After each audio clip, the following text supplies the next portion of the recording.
Thanks for watching the Chapter 4. Don't forget to subscribe and share to keep our channel online. The Iguatemi Forest, São Paulo. A perfect place for nature lovers, this forest reserve offers a peaceful retreat from the hustle and bustle of São Paulo city with lush greenery, hiking trails and wildlife. The Iguatemi Forest, Floresta do Iguatemi, is a small but significant urban forest located in the city of São Paulo, Brazil. This forest is particularly notable for its historical and environmental importance, as it represents one of the few remaining patches of native Atlantic forest in the region. Here's an overview of its history. Indigenous presence and early history. Before European colonization, the area now known as São Paulo, including the Iguatemi region, was inhabited by several indigenous groups, primarily from the Tupi and Guarani peoples. These communities lived in harmony with the natural environment, utilizing the resources of the Atlantic forest for food, shelter, and medicinal purposes. The indigenous peoples were deeply connected to the land, which provided a rich variety of flora and fauna. Portuguese colonization and urban expansion. The arrival of the Portuguese in the 16th century marked the beginning of significant changes in the landscape of São Paulo. As the colony expanded, the land was cleared for agriculture, sugarcane plantations, and later coffee cultivation. Over time, much of the Atlantic forest, one of the richest and most diverse ecosystems in the world, was logged or transformed for urban and agricultural development. By the time São Paulo became a bustling metropolis in the 19th and 20th centuries, much of its original forest cover had been destroyed. Establishment of the Iguatemi Forest. Despite the rapid urbanization of São Paulo, areas like the Iguatemi Forest have survived due to their location and the efforts of local environmental groups and city planners to protect and preserve them.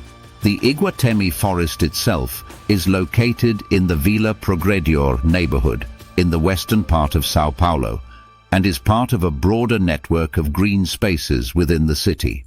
The forest is named after Iguatemi, a Tupi-Guarani word meaning water of the forest or river of the forest, reflecting the area's historical connection to water sources, a critical aspect of both the region's ecosystem and the survival of indigenous communities. In the late 20th and early 21st centuries, environmentalists and urban planners in São Paulo began to recognize the importance of preserving what remained of the Atlantic forest in the city, including the Iguatemi Forest.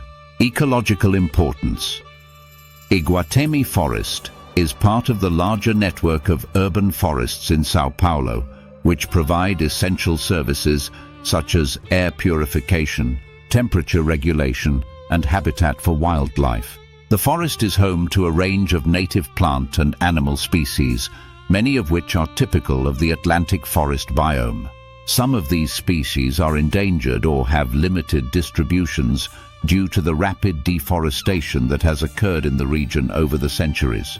In addition to its ecological value, Iguatemi Forest plays an important role in improving the quality of life for local residents. It serves as an environmental refuge in a densely urbanized area, providing opportunities for recreational activities and education about environmental conservation. Environmental challenges and protection efforts. Like many urban forests, the Iguatemi Forest faces significant challenges due to the pressures of urban expansion, pollution, and the encroachment of development. Over the years, there have been efforts by both governmental and non-governmental organizations to protect and conserve the forest. These include initiatives to combat illegal logging, prevent the spread of invasive species, and restore areas of degraded land within the forest. Moreover, the forest is part of the larger effort to preserve the remnants of the Atlantic forest in São Paulo, a region that has suffered significant ecological degradation. The São Paulo state government and local conservation groups have worked to create protected areas, including environmental protection areas, APAs, and municipal parks, to preserve the region's biodiversity. In the case of the Iguatemi Forest, its proximity to urban areas has made it a valuable tool for educating the public about environmental issues. Programs designed to promote sustainability, green spaces in urban settings, and the importance of biodiversity are often held in the forest. Modern-day Iguatemi Forest today, the Iguatemi Forest remains a critical urban green space for the residents of São Paulo. Although it is small in comparison to larger parks and forests in the city, it plays a crucial role in local environmental conservation efforts. The forest serves as a local sanctuary for both wildlife and people, contributing to the city's overall ecological health. The history of Iguatemi Forest reflects the broader story of São Paulo's transformation from an indigenous homeland to a rapidly growing urban center. The forest's survival through centuries of urban expansion is a testament to the resilience of nature and the efforts of conservationists to protect what remains of the Atlantic forest. As one of the last green spaces in an increasingly built-up urban area, Iguatemi Forest continues to serve both as an ecological refuge and as a symbol of the ongoing battle to preserve nature in modern cities. Jericoacoara, Ceará, a remote beach town known for its striking sand dunes, clear waters, and stunning sunsets. Jericoacoara is also famous for windsurfing and kiteboarding. Jericoacoara, located in the state of Ceará, northeastern Brazil, is renowned for its stunning beaches, dunes, and natural beauty. It is part of the Jericoacoara National Park, a protected area that has become one of the most famous tourist destinations in Brazil. The history of Jericoacoara is marked by its indigenous roots, European exploration, isolation, and eventual rise as a major ecotourism hub. Indigenous history. Before European contact, the region of Jericoacoara was inhabited by indigenous groups, particularly the Tupi and Potiguara peoples. These groups lived along the coast and were skilled in fishing, agriculture, and boat building. They built small villages and used the area's natural resources for their survival, including the rich marine life and the region's vegetation. The name Jericoacoara is believed to be of indigenous origin, likely from the Tupi language, meaning the place where the sweet water is found, referring to the freshwater sources that exist near the region, especially in the lagoons and rivers. The indigenous presence in the region continued through the colonial period, although much of their culture and ways of life were altered by the arrival of European settlers, European exploration, and colonial era. In the 16th century, when the Portuguese began exploring the Brazilian coastline, Jericoacoara, like much of Brazil's north coast, was not immediately colonized due to its remote location and the challenges of accessing the area. The Portuguese, focused primarily on the coastal sugar plantations, did not establish settlements in Jericoacoara. During the colonial period, the area remained relatively isolated. It wasn't until the 19th century that European explorers and traders began to map the coastline more thoroughly. However, Jericoacoara stayed somewhat off the radar of major colonial interests due to its lack of immediate agricultural potential or valuable resources. Its isolation helped preserve the natural beauty and biodiversity of the region. The growth of Jericoacoara as a remote fishing village. For much of the 20th century, Jericoacoara remained a fishing village with limited interaction with the outside world. The town was difficult to access due to the lack of proper roads, which meant that the community remained relatively unaffected by the rapid urbanization of Brazil. Jericoacoara's isolation helped protect its pristine environment, with only a few hundred residents living in the area. The region's development was minimal, and its natural environment remained largely undisturbed. Locals relied on fishing, farming, and small-scale tourism for their livelihoods. Jericoacoara's beaches, such as the famous Praia de Jericoacoara, were known mostly to a handful of visitors who would reach the town via long and difficult journeys across dunes and sandy roads. The rise of Jericoacoara as a tourist destination in the 1980s, Jericoacoara started to attract a small but growing number of tourists, especially those seeking adventure and unspoiled natural beauty. The town's isolated location and lack of infrastructure initially limited large-scale tourism, but it also appealed to those looking for an authentic and untouched destination. The area's popularity began to grow in the 1990s, when Jericoacoara started to be recognized for its excellent windsurfing and kitesurfing conditions, thanks to the consistent winds in the region.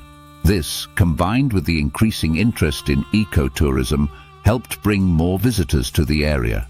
International tourists, in particular, were drawn to Jericoacoara for its combination of natural beauty, outdoor activities, and tranquil atmosphere, environmental protection, and national park status.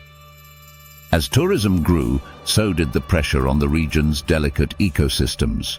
The Brazilian government recognized the importance of protecting the area's unique environmental and cultural heritage and took steps to preserve Jericoacoara.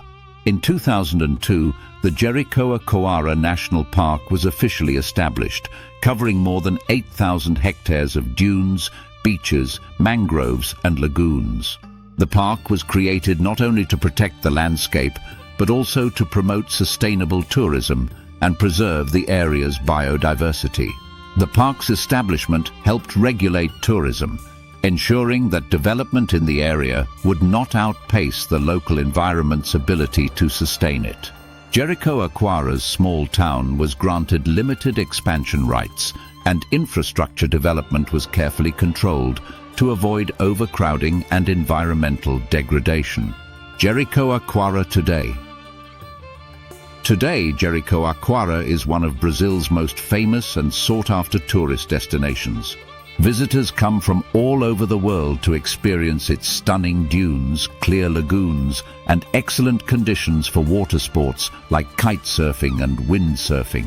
The area is also known for its breathtaking natural landmarks, such as the Sunset Dune, where people gather in the evening to watch the sun set over the horizon, and the Blue Lagoon, Lagoa Azul, a picturesque freshwater lake surrounded by dunes. While Jericoacoara has become a major tourist destination, it remains committed to preserving its environmental integrity. The local government and environmental organizations continue to work on projects that promote sustainable tourism, including limiting the number of tourists during peak seasons and investing in eco-friendly infrastructure. The village of Jericoacoara has also retained its charm, with its cobblestone streets, quaint houses, and relaxed pace of life. The town's blend of local culture, vibrant tourism, and natural beauty makes it a popular destination for travelers looking for a mix of adventure, relaxation, and immersion in Brazil's coastal landscapes. The history of Jericoacoara is a story of isolation, discovery, and preservation. From its indigenous roots to its development as a fishing village and eventual rise as a global tourism destination, the region has undergone significant changes while maintaining its unique natural and cultural character. Today, Jericoacoara stands as a testament to the balance between tourism and conservation, ensuring that future generations will be able to experience its extraordinary beauty. These places represent just a few of Brazil's incredible natural beauty and rich cultural heritage. Thanks for watching. Don't forget to subscribe and share to keep our channel online.